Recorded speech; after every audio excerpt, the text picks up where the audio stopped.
This is Crew Khorat. He's from the Golden Age. He's about Karahat's age. And he's heard a little bit about me, so he's just asking me some questions before we start. But this is his gym in Bangkok. It's just this tiny little gym. And he is super knowledgeable. He knows so much Muay Thai that when he first started showing me things, I thought that we were going to burn through all of his demonstration within like 30, 40 minutes and then would have nothing to do. But he just has this endless wealth of technique. This is his little gym, and you can actually see how technical he is because there's nothing in it. Like, he just teaches using only himself. He has like one hanging bag and then some equipment on the wall. But he was pretty insistent on me wearing an anklet. He's asking me whether I'm left or right-handed, so I said I'm left-handed because that's how I fight now. He's one of these men who, when he starts to show you Muay Thai, usually when I meet with these legends, I ask them to show me their style. And he's one of these guys who could not show you anything else. Like, his style is incredibly memorable and visible. Like, you know it's his style when he's doing things. His first thing here is making my guard higher. So he's just testing out how I block. And then he wants me to kick back. And I don't do a lot of this technical training, so the kicking back with no equipment is something that I have some experience with, but not a whole lot. This is how you learn real, true technique, and having complete control of everything is this no equipment checking. He wanted me to teep his hip. When you teep right on the hip, it throws the person's balance off quite a lot. See how much I shift back just by him touching my hip? So even if he's kicking at the same time, if I kick his hip, or if I teep his hip, it's going to not only stunt his kick, but it's going to throw him off balance.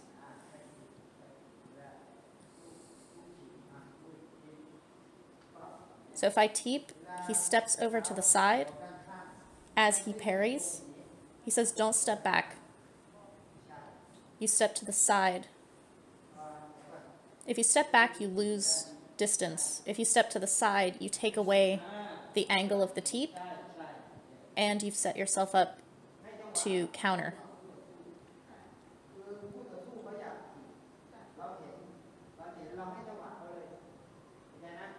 He's like, if you're watching the opponent, how do you know when they want to teep?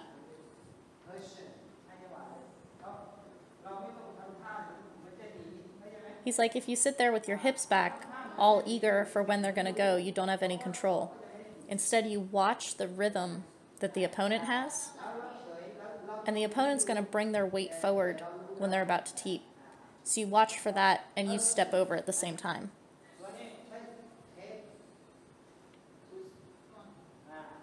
So he bends down just a little bit. Oh, he's so fast.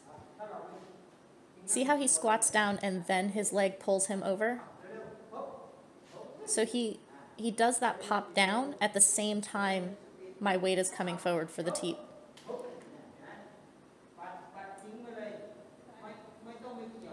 Ting means to throw away. He's like, you don't have to scoop it or catch it, just push it away. He's telling me to go harder. He's like, do it for real.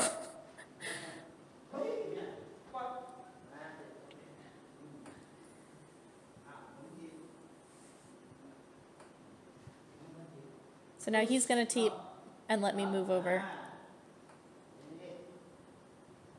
So I forgot the squatting down part, but I did understand the stepping to the side instead of back.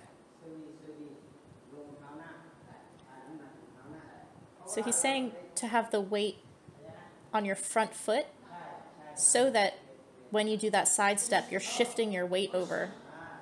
If your weight is already on the back foot, you have to shift it to the front before you can move. So he's like, leave it on the front foot.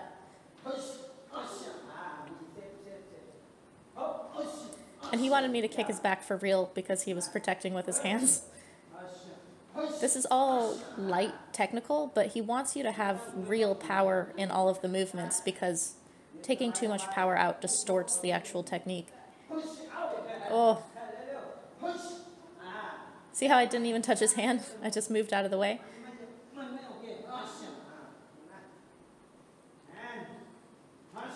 And he wants my hands to start higher up in guard.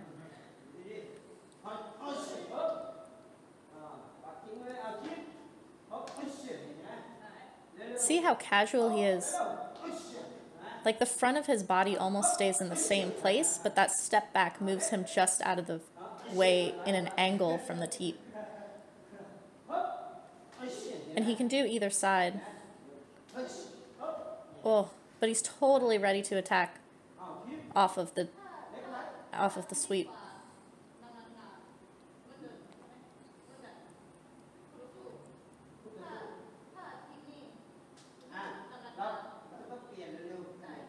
So I'm asking, do you change your weight at all based on which side the opponent is teeping with? And he says, no, it doesn't matter.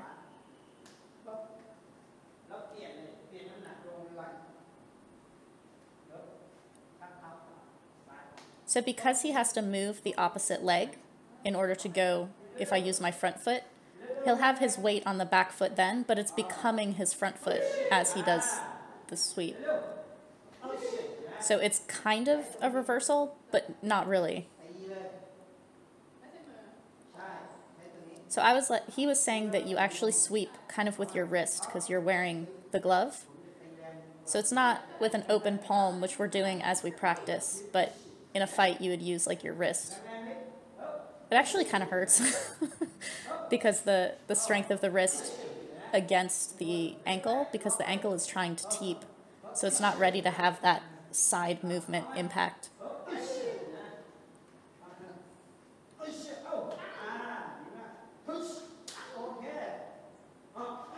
Here he's just looking for response time, but he always wins.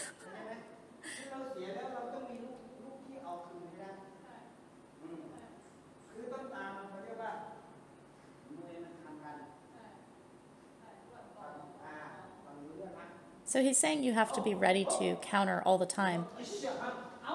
So you don't just move the leg. You want to be able to strike back, and then you anticipate them interrupting your strike back so that you can immediately go again. It becomes this like revolving door of movement and strikes. See how he missed my foot, so he just immediately had the kick, and then when I had a counter, he already had his block.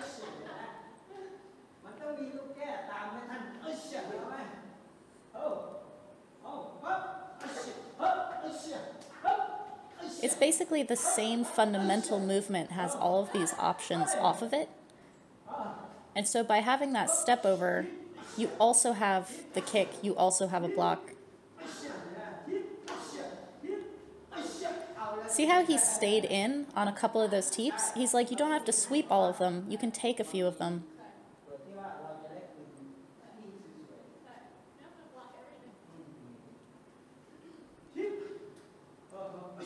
See how he's just taking that? He's like, that's fine, I'm staying in. And then on the third one, he changes it up. And the more he stays in, the more I'm going to double down on that teep from my end, which makes his interruption of it way more effective.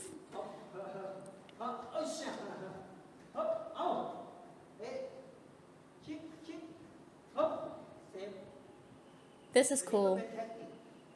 So when he catches the kick, he hits it with his palm on the shin in order to take some of the impact out of the kick. This is very much what the general Tan Wah Kom does in his style, but this is just ring Muay Thai. He's like, this hurts.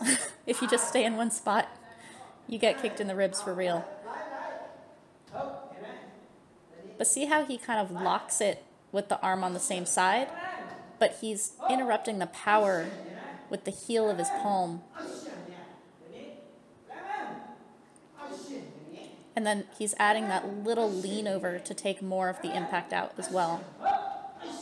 And then he gets his hip out of the way so that he can clear it. and kick back.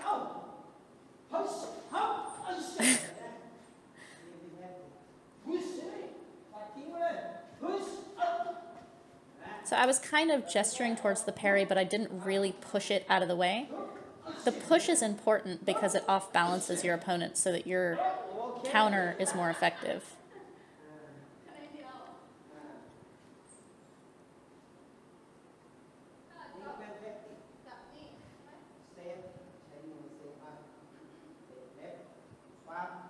See how he catches it with his palm? He just kind of... There's a little bit of impact from his hand that cuts out some of the impact of the kick on him.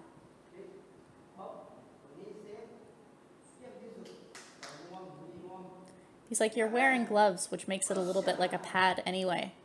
So it doesn't hurt your hand to interrupt the kick like that.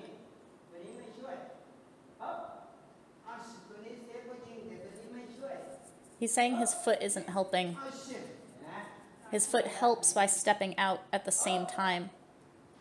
So he's taking even more of the impact out by taking that step to the side.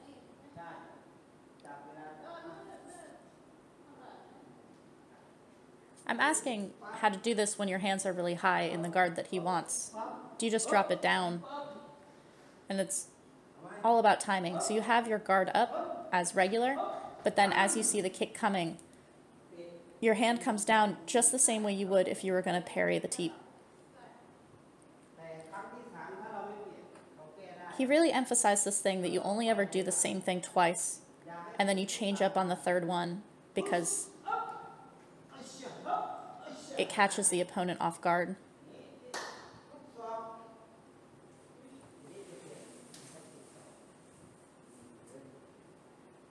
So now he's showing some elbow techniques. These were scary.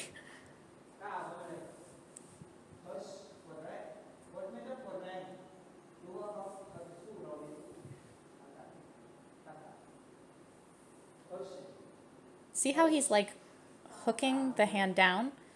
He has a lot of impact. Like he's really hooking the hand. So it kind of jerks me forward. See how it's off balancing me as he grabs it? And then the elbow comes over. So there are different schools of thought. There's Yodkunpan and Khorat both don't hit the arm hard. Instead, they just kind of slip over. Like they don't want to let the opponent know they're coming by impacting the hand. But then Khorat and Hippie both hook the arm so hard that they're knocking you off balance or even pulling you into the elbow. But all four, like both schools of thought, the elbow ends up being the same. Look how long his elbow is and how he steps into it. And then when he hooks the arm and comes over, he still angles his elbow as though he's coming through the guard. Oh, God. He just like hooks you right into it. And see how he's not off balancing himself at all because he's not actually reaching for it? So I'm asking, does the opponent have to put their hand out first? And he said, not at all. You can do it from their guard. But see how he brings his elbow up first? Oh.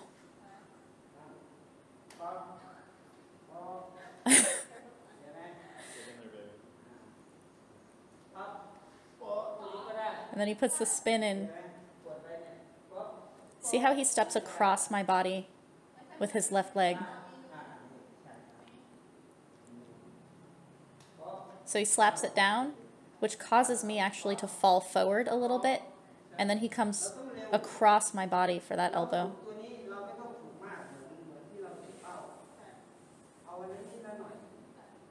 He's like, you don't practice this elbow on the pads. You practice this when you're playing with people. So you have to have control.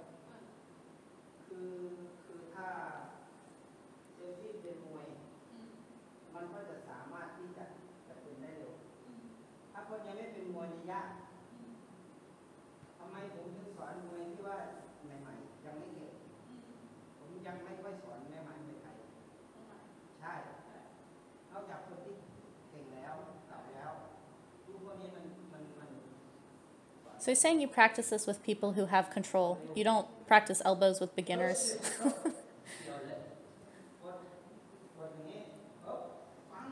Look at how he turns that into two distinct movements, but they are stitched together into one. So he's saying you're left-handed, I'm right-handed.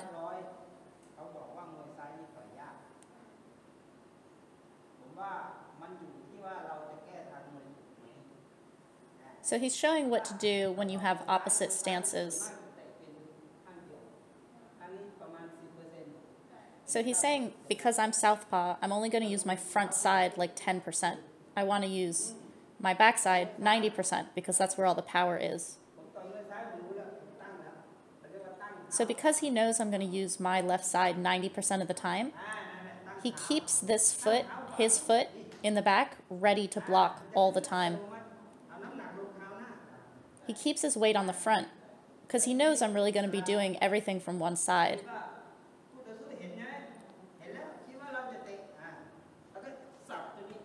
And so he just, because he knows I'm going to kick on that side, he knows how to interrupt me all the time. He's just kicking my standing leg.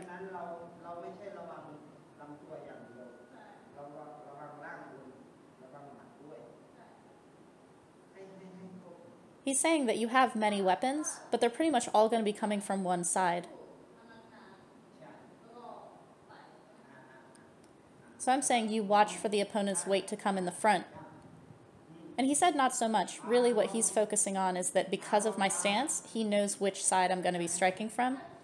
This is the part that threw me off. He wants you to look in the opponent's eyes. I cannot do this.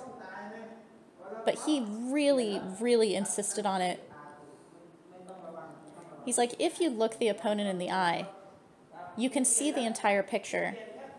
You can glance down for a second at what you're going to hit so that you can hit your target, but then you look straight back in the eyes. You don't look at the leg first and like stare at your target. You glance at it for a second and then back up to the eyes.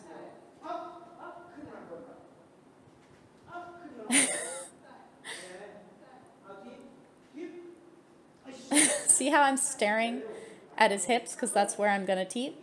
He knows where I'm going to go because I'm looking at it.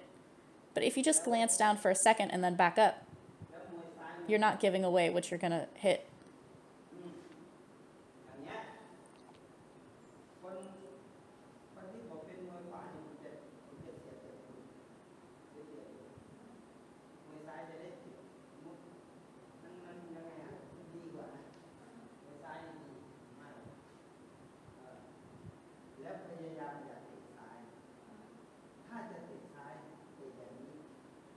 So he's still talking about left hand versus right hand. He's saying that a left-handed fighter loses to left side strikes because they're not used to it. If they're fighting an orthodox fighter, everything is going to be coming from the right side of an orthodox fighter. So what he's doing is waiting for my power strike and then pushing it to the opposite direction so that I'm open on his left side. And when he hits with his left side, as a left-handed fighter, I am not used to defending on that side. So it's basically pushing me into a weak position. It's the same with an orthodox fighter. But left-handed fighters are actually way less used to being attacked on their left side because they usually face orthodox fighters.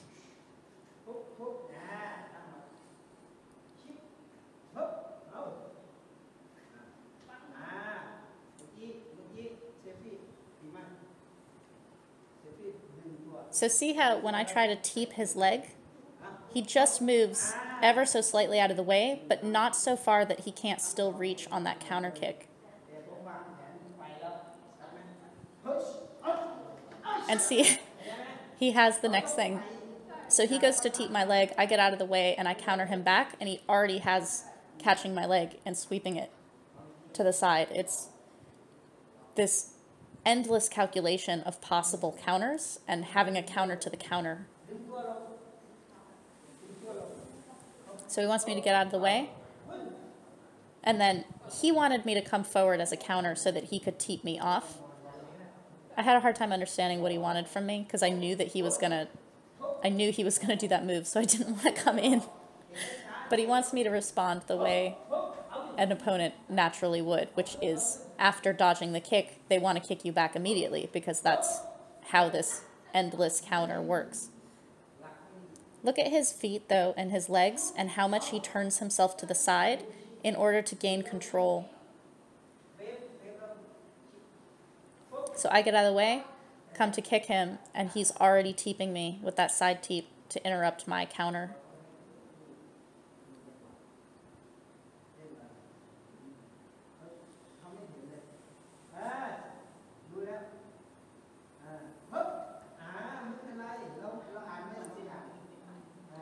So he's making me look in his eyes and showing me how I can still see what he's trying to do, even if I'm looking into his eyes. I still have a sight picture that includes his entire body.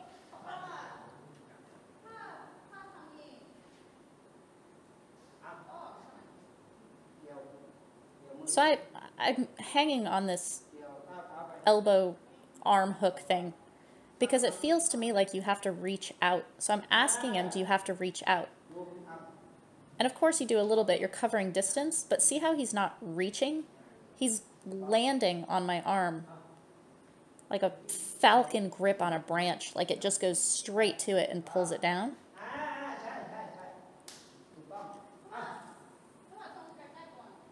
So I'm asking, do you have to be close first? And he's like, yeah, obviously. But the important thing is stepping across the body for that elbow.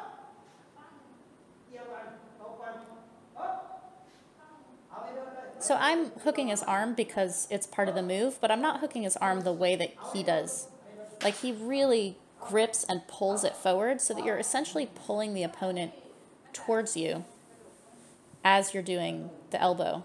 It's a double impact. And I was landing with the back of my arm. The problem was that my hand was coming too far away from my body. If you keep your hand closer to your chest, you get a better target. Look how tight he keeps it. So his arm is protecting him as he spins around, but he also lands with his elbow instead of his forearm, or his tricep, really. So you want to bring your elbow up and crash down. You want to be hitting at the eyebrow level. That's where you're targeting.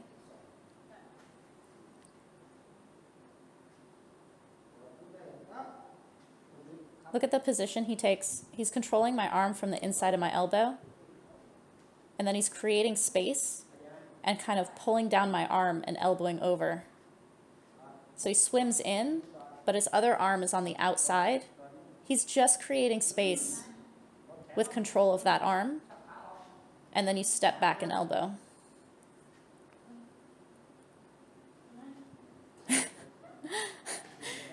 He pinched my arm and had complete control. If I was wearing a glove, there would be no way I could get out of that at all. I couldn't get out of it, even with no glove. He has so much power in that pinch, both with his shoulder and with his elbow. I cannot get out of that, and he's completely controlling me. He's just moving. He's just stepping. But he pinches his shoulder into his neck. So that's when someone already gets the grip on you. And then he wanted my arm in front of his, so like my hand is on his chin. And then as I turn him, I want to be kneeing into his open side. You have to take a step to create the distance between your hip and his body so that you can land a good knee. I was pulling with my whole body, but I didn't have a super good grip from my shoulder to my neck. Look at his lock. Look at how low his head is. It's on his own forearm, but then he's also pushing it into my chin, so I can't really move. He's using his head. And then that was like no power on his side to roll me that way.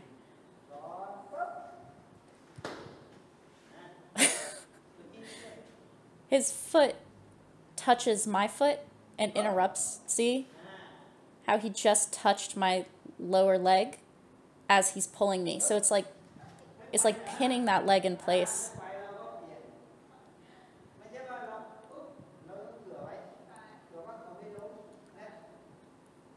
He's saying if you try to do this and they don't trip, you just go in a different direction.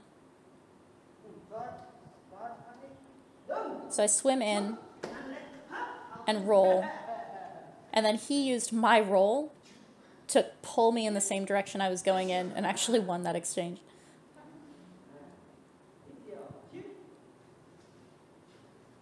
See how he just takes a little bit of space on that? And every movement he makes is really precise. Like, you can see it. It's not a subtle, it's a subtle movement, but it's really distinct. And here he's reviewing. He's showing again how to interrupt. He's like, it's not a tight grip with his right arm.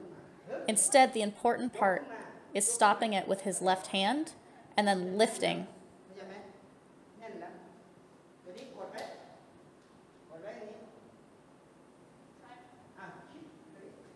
So if I kick and he catches, see how he just rolls the leg as he pulls up? So yok means to like pull up. In this context, it means to pull up.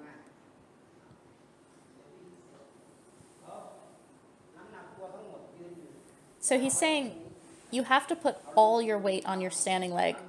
I'm getting pushed off balance because I'm putting some weight still on the leg that's caught. I'm dividing it.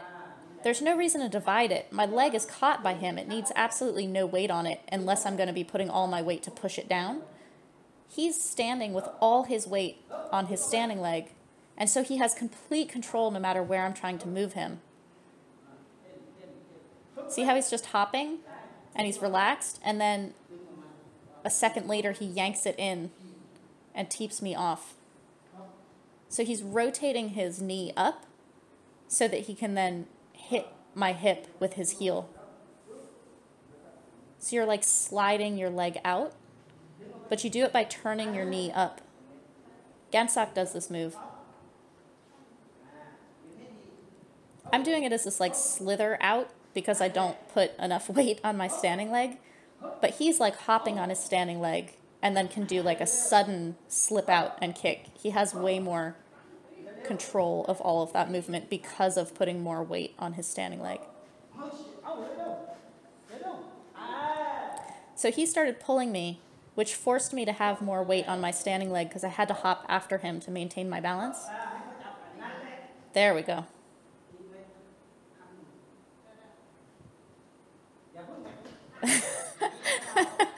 He said you don't do it super fast like that. You wait a second. You let them think they've caught your leg, and then you do it.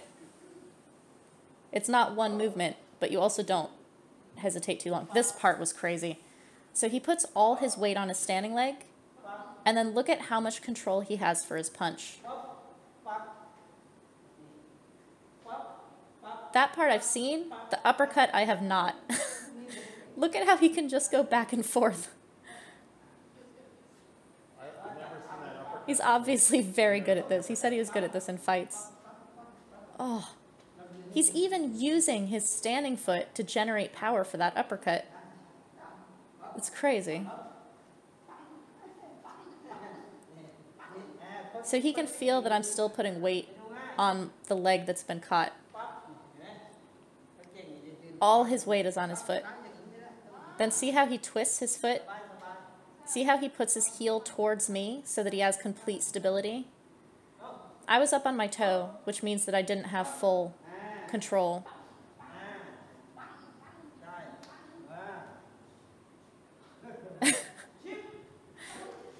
Oh. See how he moves his body out of the way with those steps? And then he just kind of melts his stomach back. He's not sucking in, he's just like turning his body into a C in this very quick, melty way.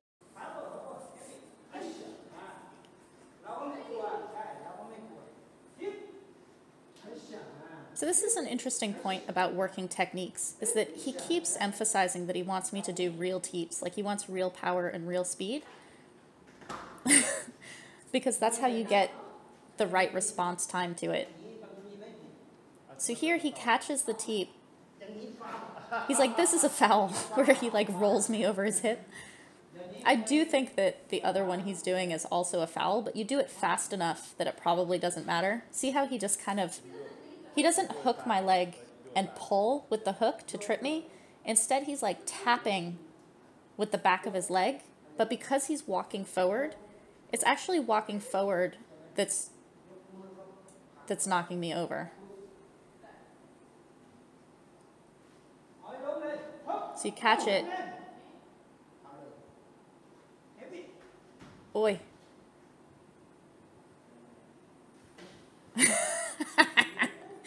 His fighter instincts are so strong. He did not like being off balance for like 2 seconds. See how missing that kick, he stays with his foot up so that he can counter my attack. Like he's already anticipating any counter to even missing.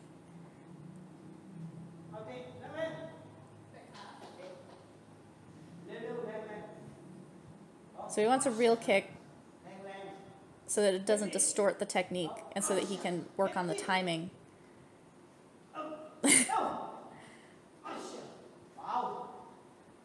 He's saying that my kick is too soft. I actually have a hurt foot at this moment, so every time I kick him hurts me. So it's probably getting lighter and lighter every time I do it instead of harder and harder. But he's trying to prove a point, which is that no matter how hard I kick him, like for real, the way that he's blocking when he catches that kick takes away the impact. So he does want me to kick hard, but it doesn't matter how hard I'm kicking because he's taking the power out of the sting anyway. Look at how he's always ready to go. Nothing interrupts him.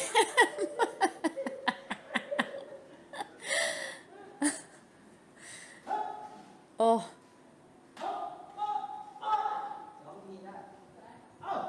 Not only does he pull you forward when he does that hook, but if he doesn't successfully pull you forward, he's created tension in you anyway.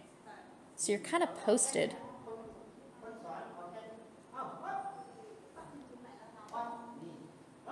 So here he wants 2 elbows. So first you do the grab of the arm and the elbow on that side, and then you spin around. I wasn't stepping across his body enough. Oh. So it's 2 steps. The first one you step next to his foot, look at his feet, and the second one you step over. See how he steps like on my foot almost? And then he goes to my other foot as he steps across. But he's emphasizing the importance of having your guard up as you're doing that spinning elbow.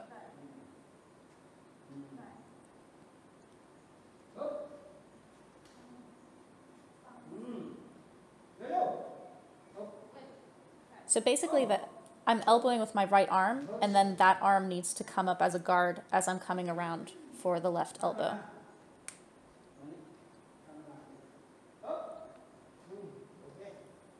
So this one I've recently been working on with Khorat, so I'm pretty comfortable with the step in for that upward elbow. But you have to step straight to the foot. Look at his feet. See how his back foot twists almost the way you would with a cross? And your hip pulls across. You do this as your opponent is coming towards you. So you're meeting their step as they're coming after you.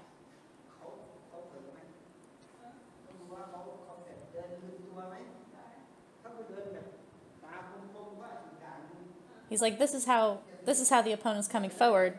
When you see them turn, that means just walking. When you see them turn, you're like, okay, awesome. Come at me. I'm just going to do this. His attitude talking about that elbow reminded me a lot of Hippie. So here he's adding 2 distances. So you have the super short distance of that elbow, and then as they're realizing that they've just been clipped with that elbow, you throw this teep or a knee to get them off of you.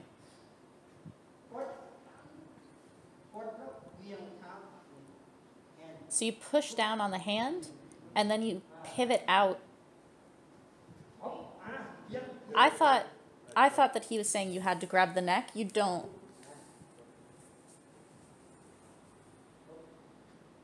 So see how he steps as he's hooking the arm? You don't have to grab the neck. I misunderstood that because of the way he shadowed it.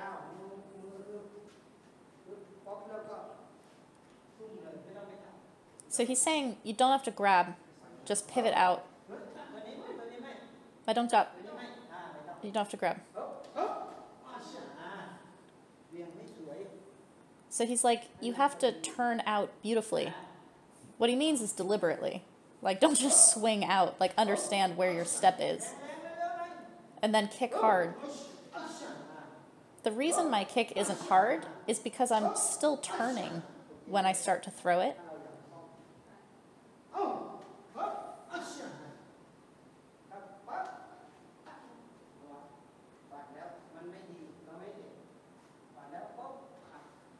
So he's saying you don't even have to kick. You can pivot out and then just shove, and they're not going to be able to do anything. On the neck. That's golden age right there. Choking someone. He's when you're way too close to kick, you just do this shove instead. So it depends on where you land when you pivot out. He thought my name was Sylvie, so he called me Sylvie a bunch of times. I was floating my head. He's like, it's not beautiful. You got to keep your head down. My love. And he's saying, look in the eyes.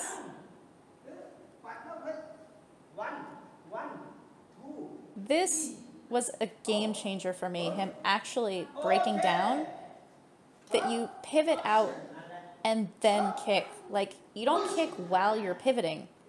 You want a separation between those 2 movements in order to make it precise and beautiful.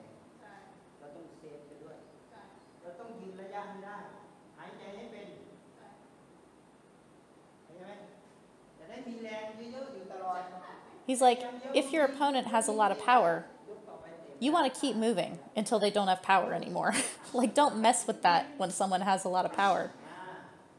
You stay out of the way until they get tired. So the more I can pivot off and knee him and teep him and shove him, the more tired and frustrated he's going to get. And then I can save my energy for later. He's like, so you do the same thing twice, and then on the 3rd one you change it up.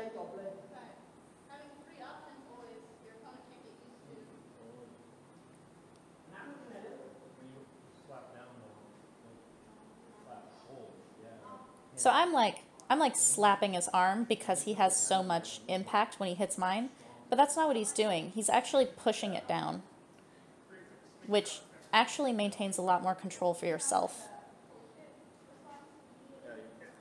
Because he's so powerful when he hits your arm, you have this like, oh shit response before you can even respond to what's happening.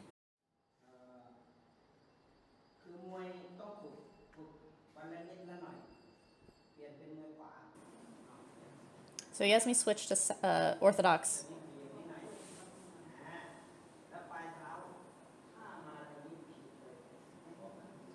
So he's showing how to line up your feet with your opponent.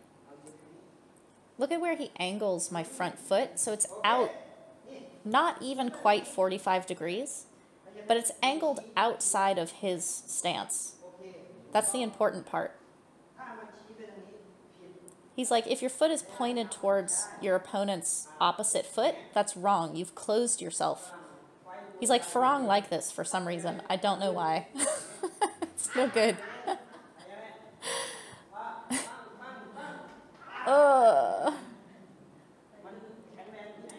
He says that it basically you're like presenting to them your IT band. But if my foot is pointed out in that other direction, even when he hits my leg, it doesn't hurt as much. See how he just raises his leg from the angle that it's already at? I'm bringing my hip back and collapsing because I'm in pain. So I don't have the greatest block on this side anyway, but it's even worse because of the pain that I have. But it's good that I'm doing it so badly because it emphasizes his point.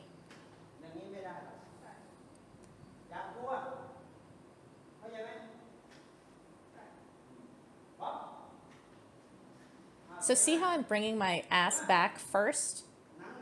I'm not meeting his kick with my block. I'm literally doing what he's imitating there.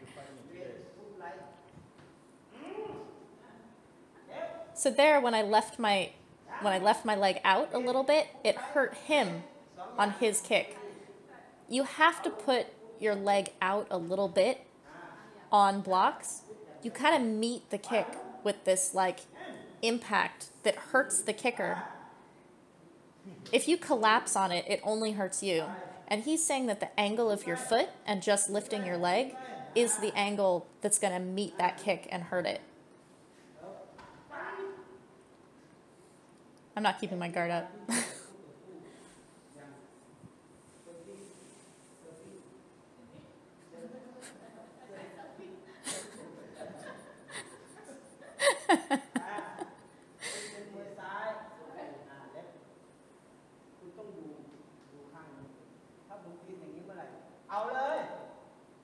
So here he's talking about where your opponent's weight is. So see how when his weight goes onto his back leg, I nail his back leg. When his weight is on his front leg, you kick his front leg. You cannot block on the side that your weight is. So if he leaves his weight on his back leg, he's going to teep with his front leg because he knows it's vulnerable. So basically, by having his weight on his back leg, he's protecting his back leg with the front teep.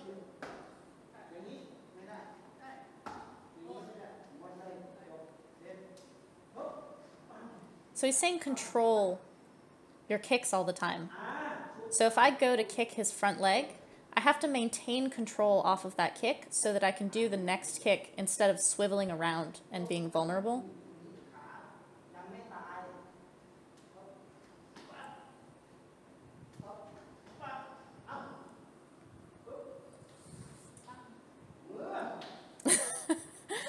I love trainers that hit you when you put your guard down. It's a very helpful tool. Look at how he keeps hitting that front leg though until I respond, and then when I respond he has the next move. If I don't do anything, keep hitting that target.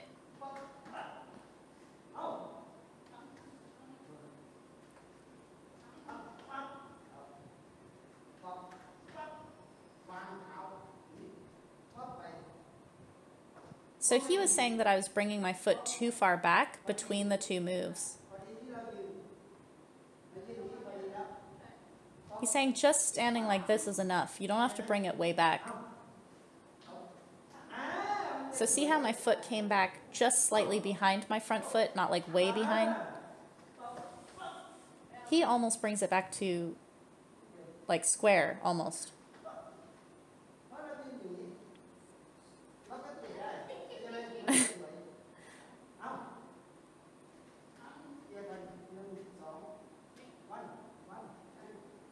So because we're just training technique, we're hitting each other with the bottoms of our feet. You don't do that when you do this in a fight. That's so that you don't hurt each other. You'd be kicking with like your instep.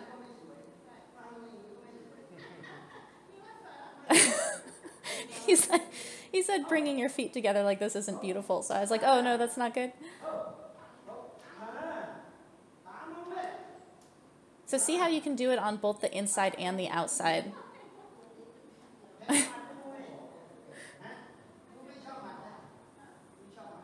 He's like, do you like punching? And I'm like, not especially.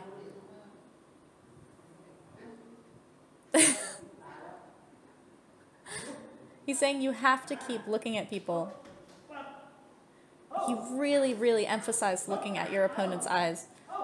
It's a very particular type of fighter that stares in their opponent's eyes, and they're all kind of like in the category of Khorat. But you can see how he uses that, how looking in the eyes is part of his aggression, but he does actually have like a full sight picture off of it.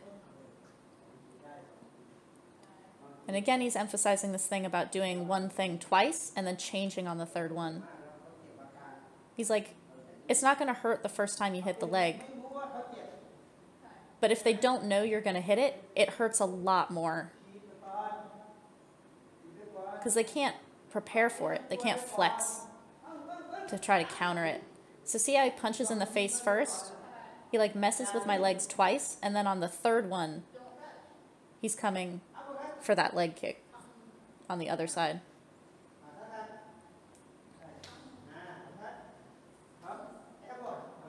So we wanted an elbow off of the uppercut. It's really beautiful because it's a closing of distance from an already pretty close position. So generally, when you uppercut, people are going to close to try to protect themselves. And then as that elbow comes around, it's coming around their closed guard. So here he's having me do multiple elbows because he's making the point that it's not the first or second that lands. And people are always anticipating that you're going to have a pattern. People tend to do like 2 or 3 strikes and then they stop. It's like 1, 1, 2, 1, 2, 3. So they expect you to stop after 2. So your third is not only unexpected, but it's gonna land.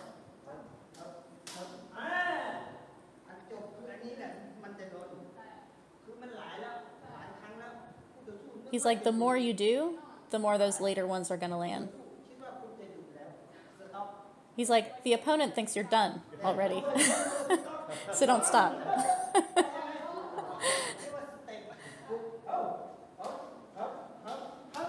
Oi, oi. So they think you're going to be done.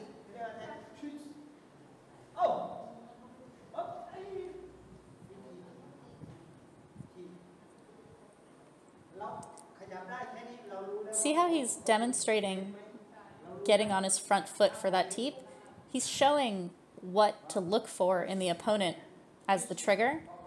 And so here he's making it invisible by stepping with your back foot first. And so you do 1 or 2 like normal teeps, and then your last one is really long. But he turns his body sideways on the last one to make it super long.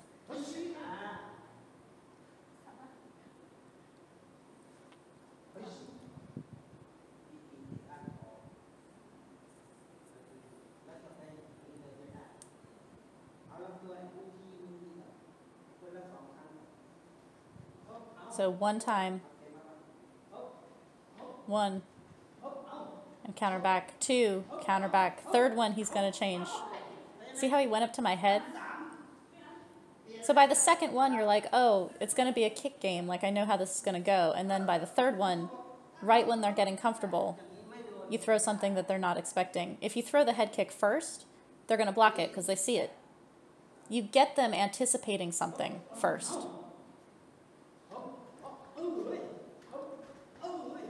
Head kick, head kick.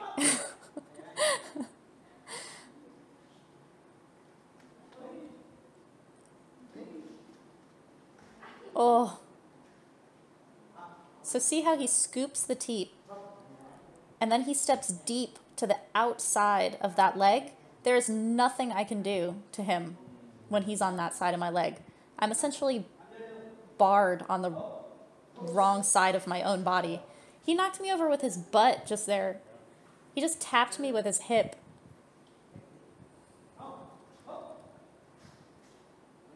He's going to knock me down, so he's creating more space so I don't hit the wall.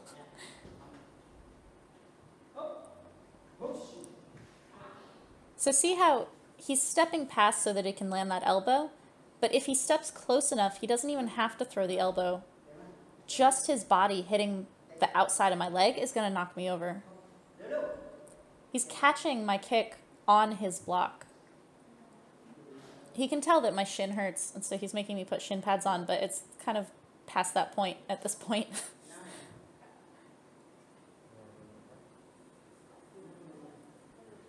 It's one of these things where, like, once it's already sore, there's nothing you can do. Like, it's stopping is not going to make it not hurt anymore. But so I put a shin pad on just so it would be a little bit less. But again, this is the thing about training technique, is that you can't pull everything because then it distorts the actual technique.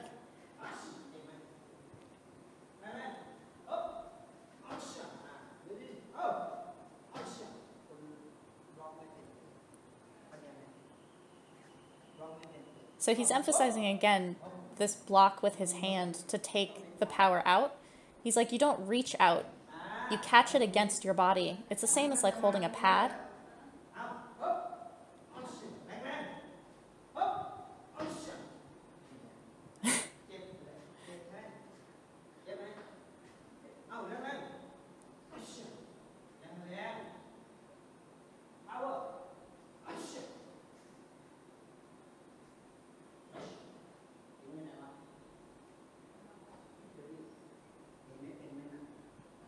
He's saying that your kick is not hard, and he's going to go show me against the bag why my kick isn't hard. His kicks are unreal. Watch. Look at how he comes up on his standing foot, and he pulls his hip around. Watch his shoulder and his hip on his kicking side, and then his standing leg comes up. But he turns himself completely sideways. But look at how he turns his shoulders so his body goes flat at the end of his kick.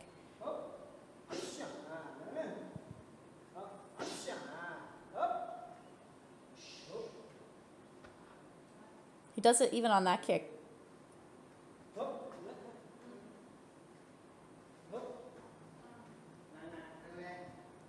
So he wants me to kick his back hard. Like, he does not want me to be pulling any of my techniques, because when you pull your technique, you mess with it. So throw it for real if the person is protected.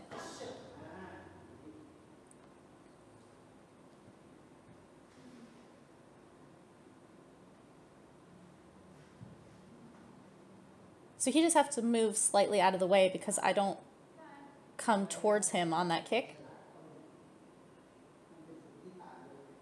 He's saying again to look in the eyes. I can't do it. It's so hard for me. I'm too shy.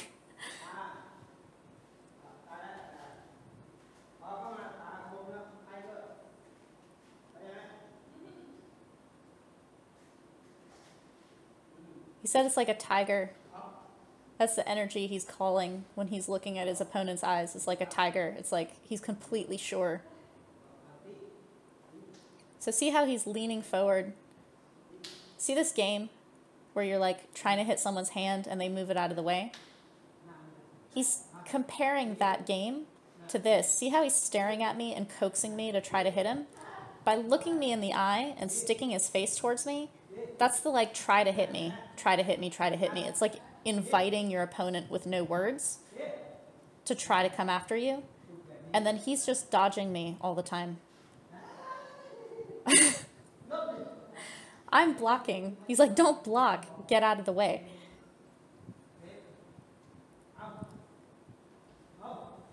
But maintain the eye contact. See how he's putting his arms out as he's dodging back?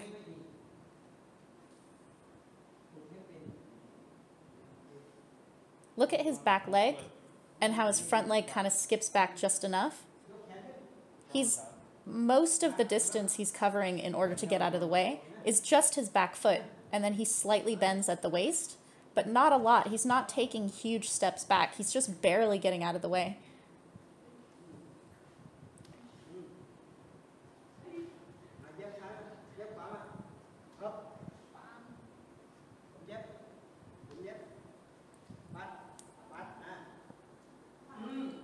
So he's showing how off of a parry, you're already coming with the other side.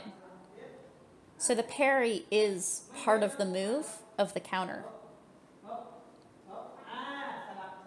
And so it's the same as if I get out of the way, like if I just dodge back or if I parry. So dodge back, dodge back, and then parry. It's the same thing where you do something twice, and then on the third one you change it up so that it's unexpected.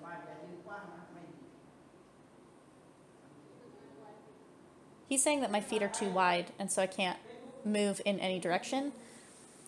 He's telling Tyler to look up Sylvie. I know who Sylvie is, and so he was able to keep talking about this example without having to look it up on YouTube. But Sylvie is a crazy kicker. Like, he's so fast. He actually switches sides, Sylvie. And so when they're doing things like this, when you're trying to get out of the way, you get really wide when you're dodging. But when you're coming on the offense, you're not as wide.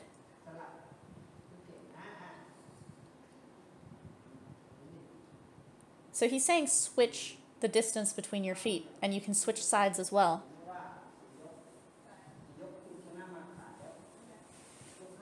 So now he's giving an example of, by round 4, you generally know who's winning already. So in round 5, someone is dancing off, like someone is just staying out of the way, keeping their lead. This is the time that you're going to be using, he calls it wave, but it's getting out of the way, it's dodging. So in round 5, when you already have the lead, that's when you need to have this kind of evasive dodging movement. And you need to practice it. Like, you need to be ready to have that in round 5.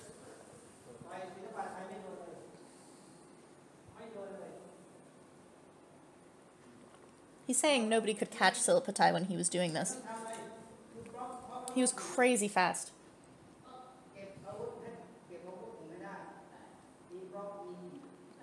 So when you're winning already in round 5 and you're on this like come and get me, just moving backwards, you only block and evade and teep. You do not bring out your weapons because you're like, I win already. If you start bringing out your weapons, you're basically acknowledging that you still need to score, and you don't. You're convincing the judges that you're done and you're just protecting yourself now. So he's like, if all you're doing is blocking and teeping and backing up, you keep your feet like this. Look how narrow, so that he can just move anywhere. They get wide when he's going to dodge back, but they get wide because he's taking the step back to dodge. He's like, if you keep your legs wide all the time, you can't move in any direction. He's like, get out. If you're in the corner and you have the lead, that's when you're using this like slap away, get away.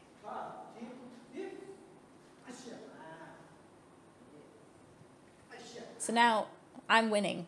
I just have to stay away from him. So see how I don't only go straight back? You can slip to the side. He's like, don't be slow. So now he's showing by example how you just parry or block. Like, you basically just keep your opponent from scoring, but you don't have to score.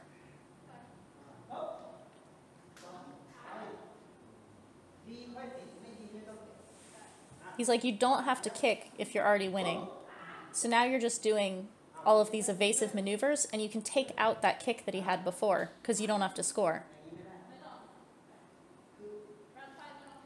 And so here he's clarifying this slight beat between turning and kicking.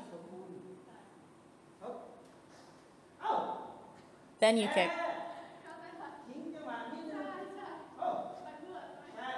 So Muay is like when something blurs together and it's indistinct. It's because I'm trying to kick while I'm still moving. The parry over, let there be a beat so that people saw the parry, and then you kick. Oh, it was a total game changer. Just that one moment of clarity.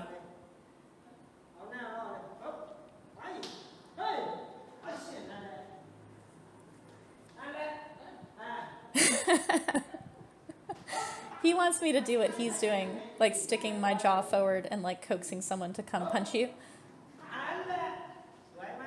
He likes that pause. He can see the distinction now between those two moves. Even though they're one move, making each part of it distinct allows you 2 points instead of just one blurred movement.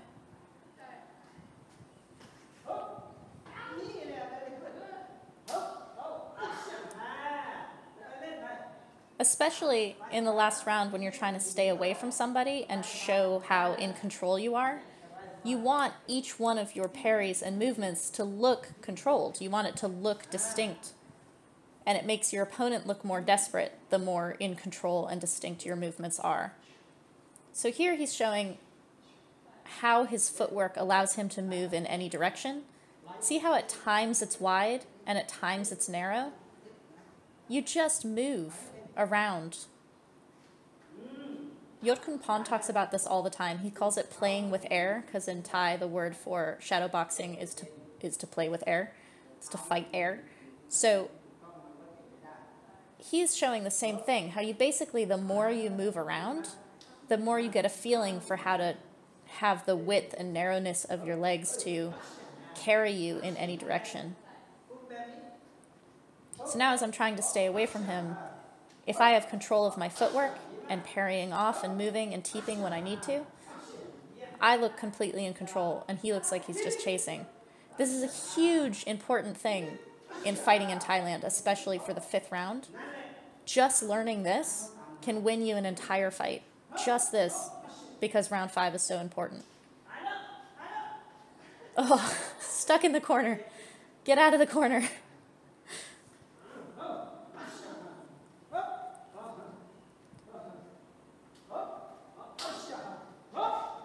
Oh.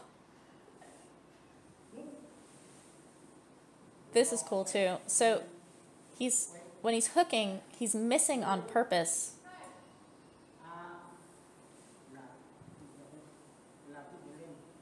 So he's missing the hook in order to throw the elbow. So he's missing the hook on purpose. He's going over my head on purpose. You basically either get someone blocking because they think the hook is coming, and so you get to elbow into their guard, or they're going to stand in against it, like calling your bluff, but you have that elbow coming around on the other side. Nam Kabuan showed me this also.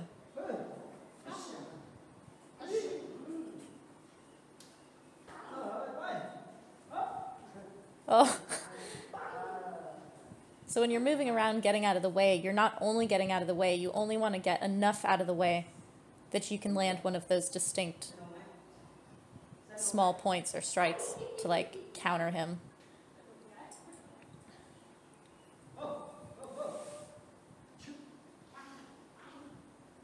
Look at his feet and the way that he moves when he's changing direction to get away from me. I'm following him, but I'm actually taking more steps than I need because look at how efficient each one of his steps is.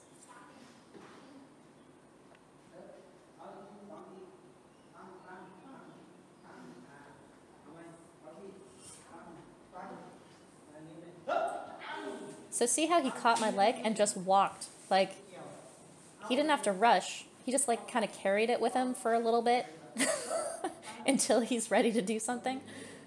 It's like he's carrying a suitcase. You don't have to rush. You can take your time with these movements.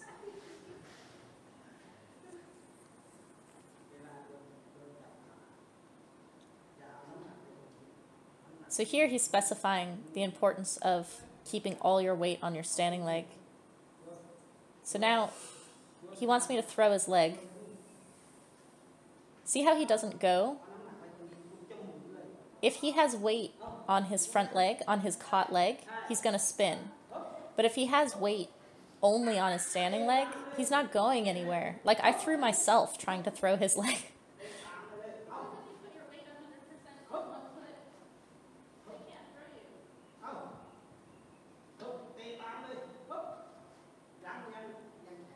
He said that wasn't right because it was too tight. Like I'm tensing my body to avoid him throwing me. So he's going to teach me a trick.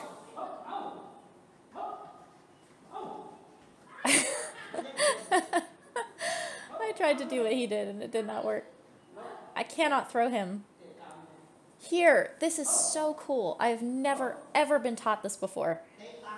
When they try to throw your leg, you kick again. I didn't understand. As I'm throwing his leg, he's kicking again in the air. And it gives him complete control of that leg. That's how he puts all his weight on his standing leg. I could feel it. That's incredible. So they catch your kick, they catch your leg, and then you kick again with the leg that's caught, and it is not going anywhere.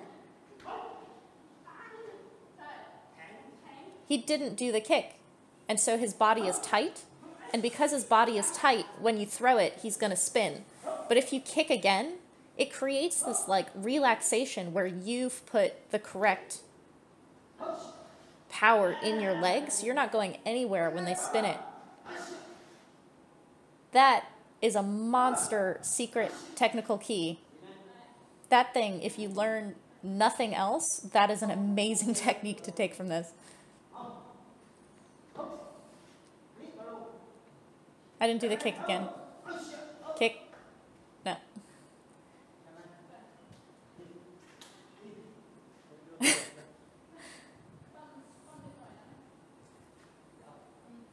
So I wanted him to show me some clinch, but he wanted to show this thing.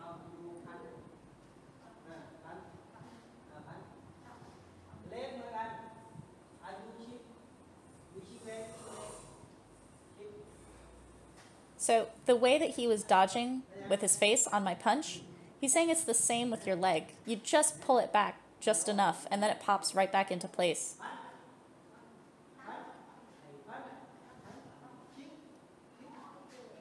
So high and low, it's the same. You just move a little bit out of the way. It's the same as this game of slapping hands. If you step back the way he just was, with his butt back where he's like running backwards, they're not going to kick. But if you look like you're going to stay where you are and just dodge barely out of the way, you get them to kick. You get them to bring their weapon out, but it doesn't land on you.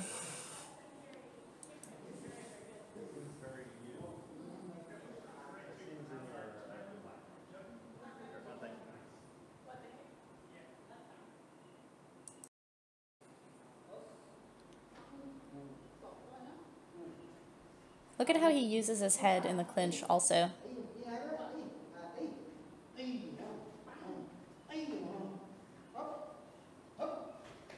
So he waits for my knee, and then he interrupts it with his thigh. So as my leg comes up, he pulls me towards my standing leg. So see how when his leg is up, I just pull him towards his standing leg on his neck.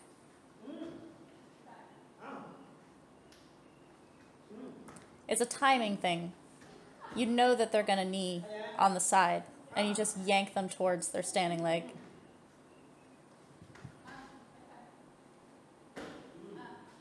I was pulling him towards his kneeing leg, and so he can catch himself. But if you pull towards the standing leg, they don't have any way to catch themselves on that side.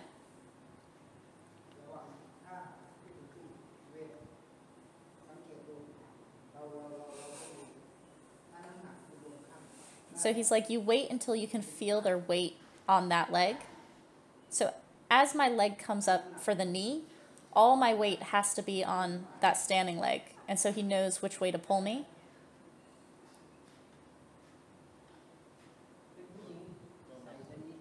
He was saying that when he trains women in the clinch, he has them wear headgear so that they don't have the hair issue. His fingers were getting caught in my hair, which is why I fixed it. Otherwise, I would have just left it.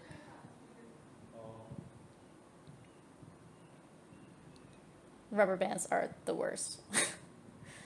But this is an important thing about timing in the clinch. The only way to score in the clinch is by kneeing. So you know that people are going to knee.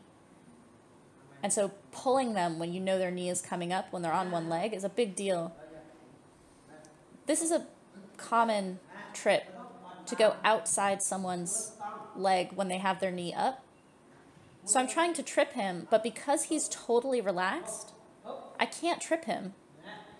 He said no strong. He means don't put any tension in the knee that's up as I'm trying to trip him. He won't go. It's like gum.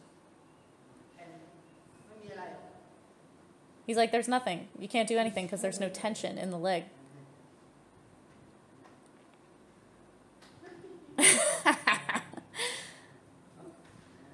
So his elbows and interruptions that he was showing me before, he uses on clinch entry as the opponent's trying to come in, and probably as he's coming in as well. So see how he's shifting sides? He wants me to hook his arm and elbow as he's bringing his leg up. But he's able to do it to me too. But because I can't get close enough, he's just constantly interrupting my entry. And see how he keeps switching sides so that I kind of don't even know where to grab?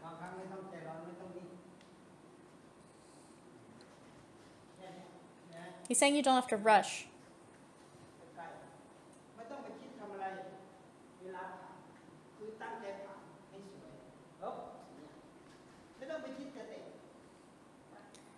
He's like, you don't have to think about kicks.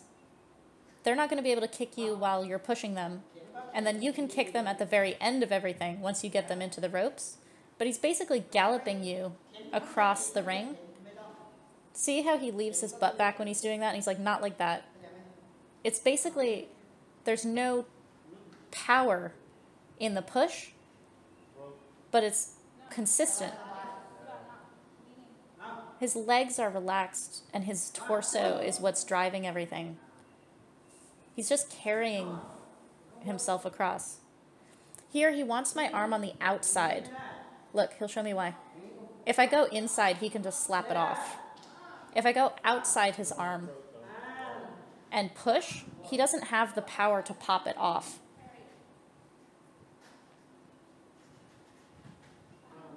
I'm kind of leaving my hips back and not doing the relaxed gallop forward that he's doing. If you look at his body position, he's really upright. And he's just galloping forward.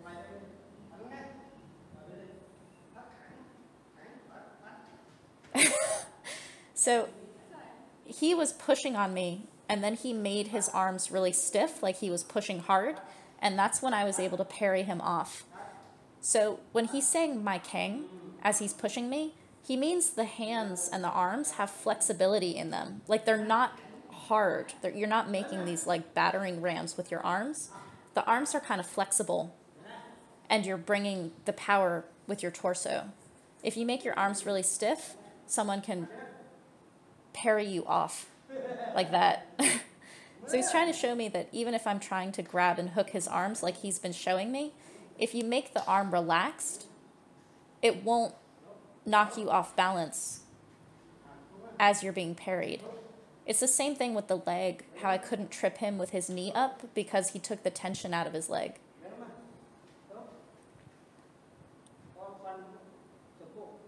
Look at how much he twists his back leg for that elbow to deliver the power. Other elbow.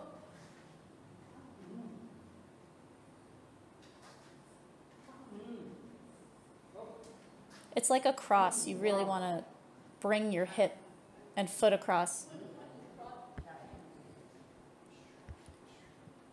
Look at him shadow. See how he brings the weight from his back leg and back arm? Oh, look at that hook too. He's leaning forward, but not in an uncontrolled way. It's like he's like inclining forward. He wants me to throw 4 punches, and they're so tight. I know. I know. Watch him hit the bag, though. This is like, when you see these guys hit things full power, you just do not want any of it. It's just warming up. Look at how relaxed he is. Look how fast, if you watch his shoulder blades.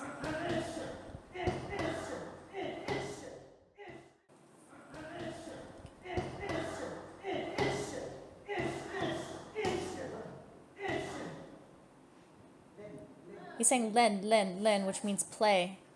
Like, when you're on the bag, you feel all of those movements that he's talking about when he was doing those techniques with me, about how you move to the next position for the counter, and you're always ready for the next thing. His punches were crazy. Do not want any part of that. The dude's 49 years old.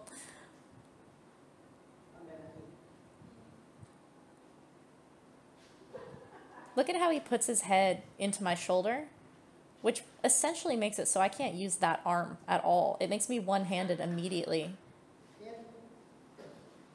And then he just scoots himself around to different angles so that he can pull me over my own legs. Look at how he swings around. And he's keeping this distance between us, which actually gave me a moment to off-balance him. But he caught himself because of how wide his legs are. They're on the outside of my stance. But look at how much he's using his head on the side of my face. And he's like grinding it in. So that's me using my head on him, and he's just rolling his face to kind of get outside of it. So I'm trying to pinch his neck and push my head at the same time.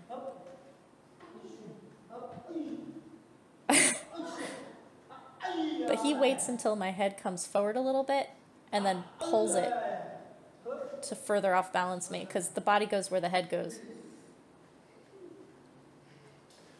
So he was pushing into the side of my head and I had my hips back. And so he was actually wide open for this knee. So I knee and he just catches my leg and tips me over. It's such an obvious move because that is the only way I can score from that position, is to knee into his open belly. So he knows I'm going to do it, and he just waits for it and then catches the leg as it's coming up and tips me over. Crew 10 taught that as well.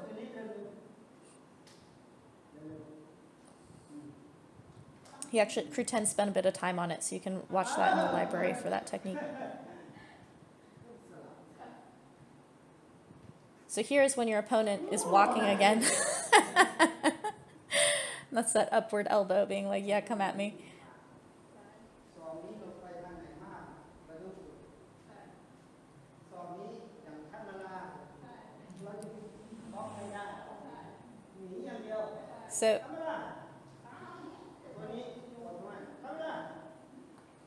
So he's saying throw that elbow naturally, like normally.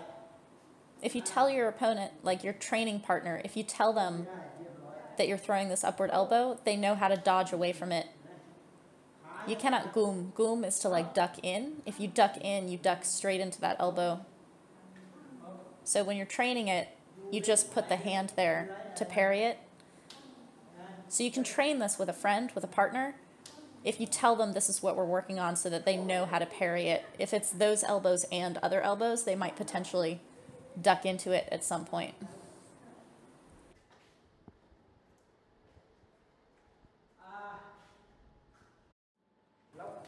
So he wanted to do a round of pads. And again, he's saying to look in his eyes. He says you can glance at the pad for a second. See how he looks over for a second with his eyes? And then straight back.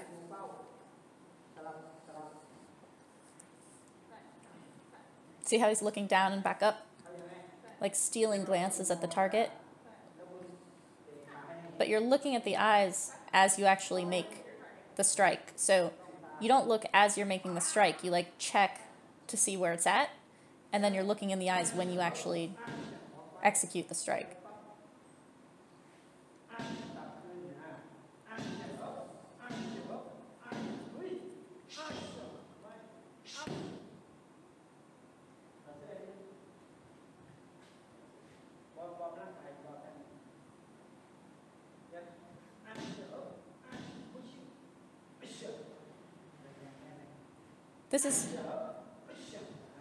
This is an exercise in and of itself, is like looking at your pad holder's eyes instead of the target while you're striking.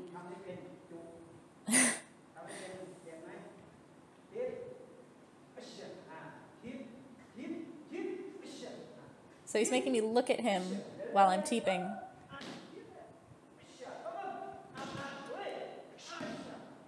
Even if you don't stare at your pad holder in the eyes, not looking at the target is a significant thing to train in and of itself. This is Khorat's son. He's going to show what's wrong with my kick.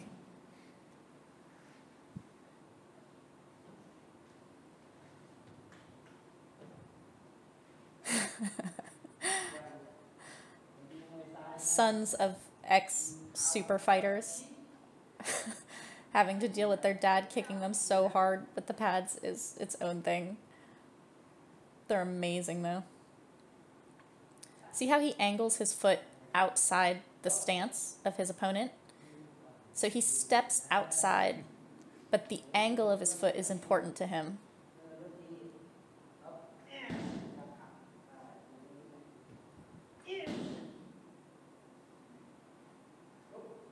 So see how his weight comes as he steps, and the angle of his foot as he lands? And then look at the heel on his standing foot. It twists all the way towards his son as the kick is coming.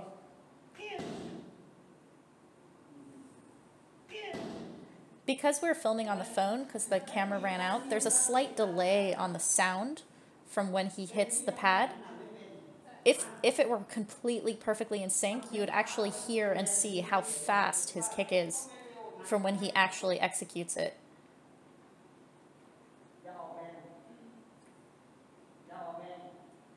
See how he's showing how he goes from nothing to the step? And it's very subtle. Like, you don't see him. He's not, like, launching his kick. It's just this little step out. And then his heel is what brings that kick all the way through. In person, you could see how powerful it was. You do not want that kick.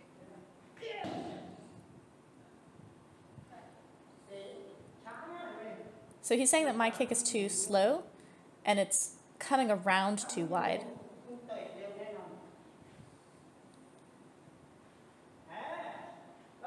So, look at him.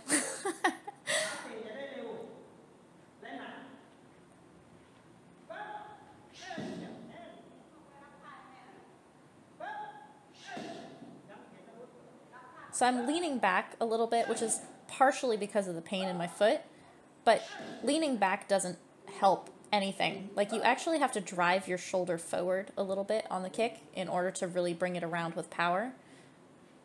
But he's emphasizing, this is basically like a swimmer, how fast they get off the block. The way you step, how hidden your step is, and how fast the step to the kick transition is basically the winning time between excellent swimmers, between excellent fighters. Everyone's got a fast kick. Your kick is faster based on how quickly and subtly you can make that step and execute into the kick. Look at his weight and see how his shoulders move. He kind of like presses his shoulder into it.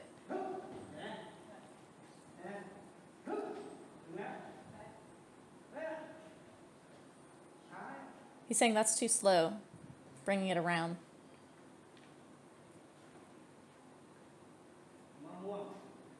So he's like, if there's a mango on the tree, and you want to get the mango off of the tree, you don't have to wind up to swat it.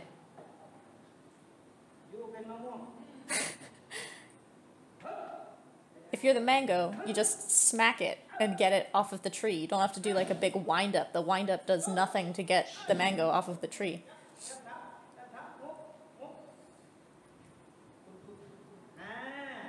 So he's trying to get that rhythm. They call it yok, jangwa in Muay Thai, the like way that you move your feet. Don't start from a dead standstill. See how my foot is not coming outside of his stance? My foot has to come outside his front foot and at the slight angle that he was showing me before. He sees it. It's like, your foot's not angling.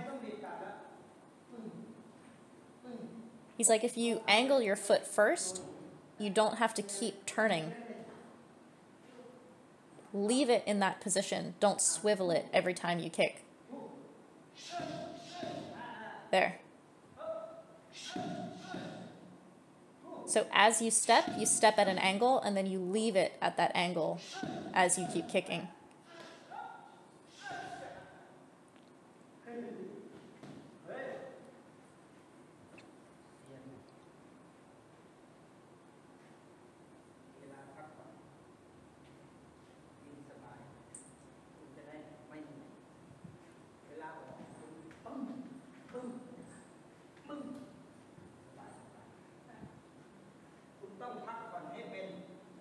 So now he's making this point about pakpon. Pakpon in Thai means to like relax or to take a break. So he's explaining to me that when you're kicking, you're kicking. Anytime you're not executing a strike, when you're just moving around or taking a step away to set up for the next thing, all of that is rest in Muay Thai. You're resting. You're breathing. I'm tense, so none of this is rest for me. But he's making a point about how you do your breathing while you're moving. Like, you don't literally stop and take a break to breathe. This right here, where I'm moving, that's pakpon. That's taking your break and breathing. This movement, the rhythm. See how he's moving? He's relaxed. He's breathing. It's like angling off. That was one of the huge things years ago, was like learning that a teep gave you time to breathe instead of like running away. He's emphasizing how he wants my feet to keep moving by marching his.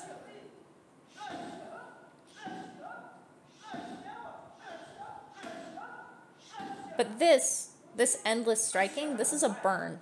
They call it burn in Thai. Is when you do something repetitively, like if you do 10 kicks or something.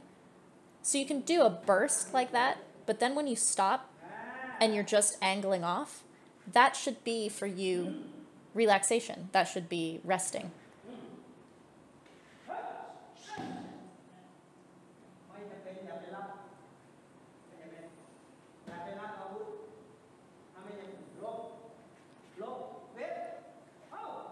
So when you step back, when you step back like that, it should then elastic into a strike back. So you don't only take the step back, otherwise you're just going backwards.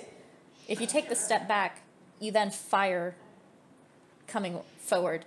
Here he wanted me to use both my hands. So one hand goes on the neck and the other grabs the arm so that you have total control over your opponent as you're throwing that knee.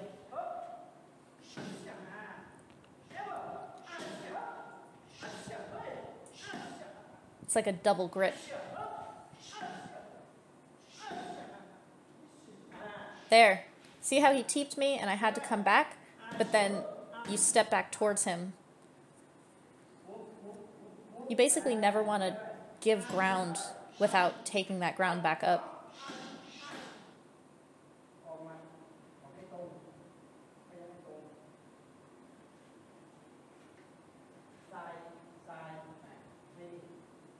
So he wants that to be straight. The jab was kind of coming almost like a hook.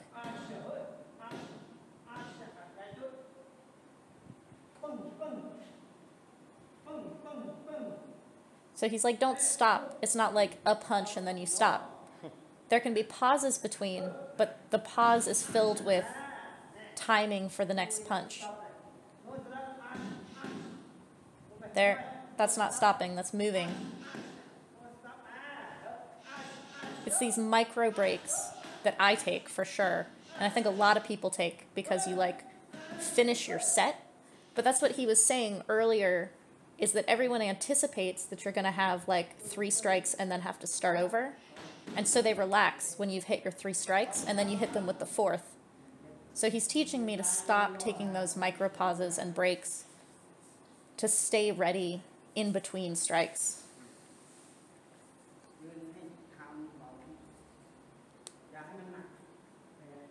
So he wants your weight on your front foot, and he actually kind of racer foots his back leg so that you're up on your toe a little bit. I'm on my back foot before the kick there, which isn't right.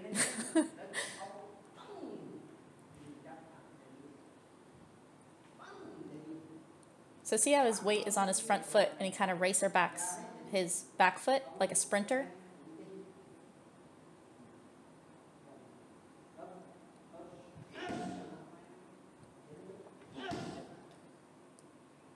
So his son actually starts with his weight back also, which isn't what he does. But he brings his weight onto his front foot a split second before he throws the kick. That's usually people do that with the step. These great fighters have their weight on their front foot and take a step.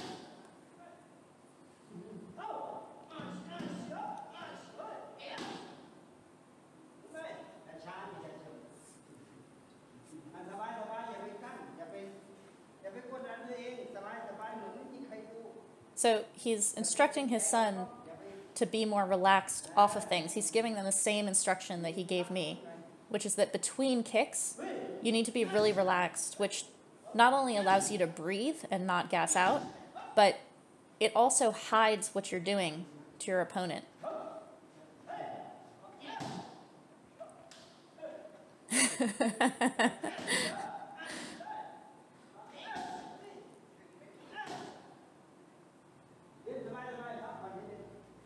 See how when he's moving between things, he keeps telling him to be more relaxed.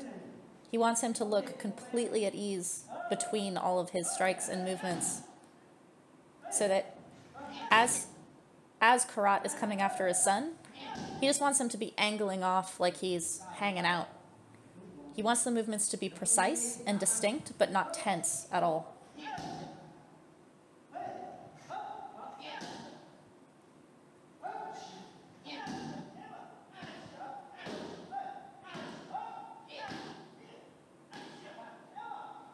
See how he turned that kick into a block? That's like the first step towards what Khorat was teaching at the beginning. He doesn't have the endlessness that these old fighters have, but it's that first step towards it, the gesture towards it.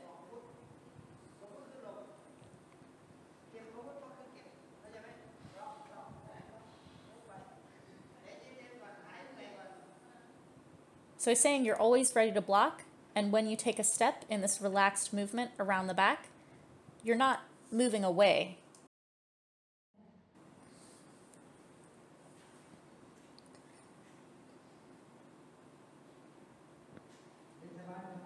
So see how, when I call it the sprinter foot, see how his back foot is up?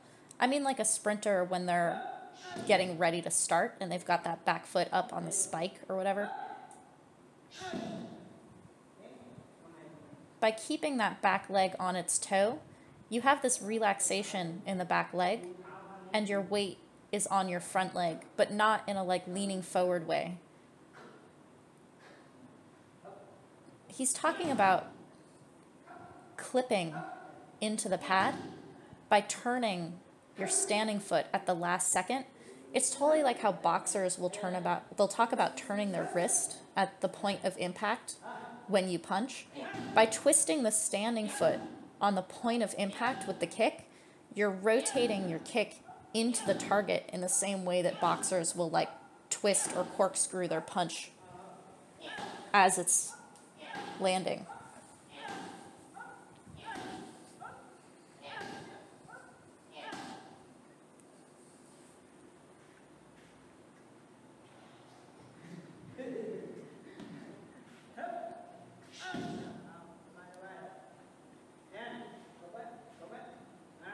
So he wants me to be basically meeting his pad with my front arm and parrying it or kind of pushing it off. And if I push it off, I use that step back to launch myself forward. See how he like changed his stance and pivoted back before that kick? That's what he wants off of that pivot. This is really interesting. See how he's next to my leg? I have to just pivot back to land that kick from that position. I've never seen that before. That's a really cool way to teach that. But it's showing exactly how you target when you pivot before a kick.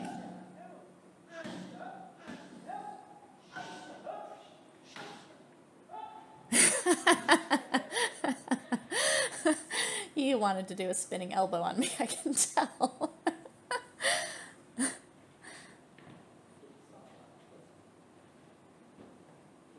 You can see his style in the way that he's teaching all of these things. He's showing now how to practice this spinning elbow on a bag, how to step past and just try to like get the right point on your elbows. But you can see his style, how he moves just enough to either force his opponent to get flustered and come hard towards him so that he can use their tension against him. But he stays in. Like, he's very aggressive and confident. And he has so much power in his strikes. They're very precision. He's saying that because this is the first time he's met me, he's basically just like throwing everything at me. And if we had more time training together, he could break things down more. He's understanding that he's like kind of overwhelming me with like all of these different techniques. But it's beautiful because he actually has, he threw like a mile of technique at me with an inch deep of each thing.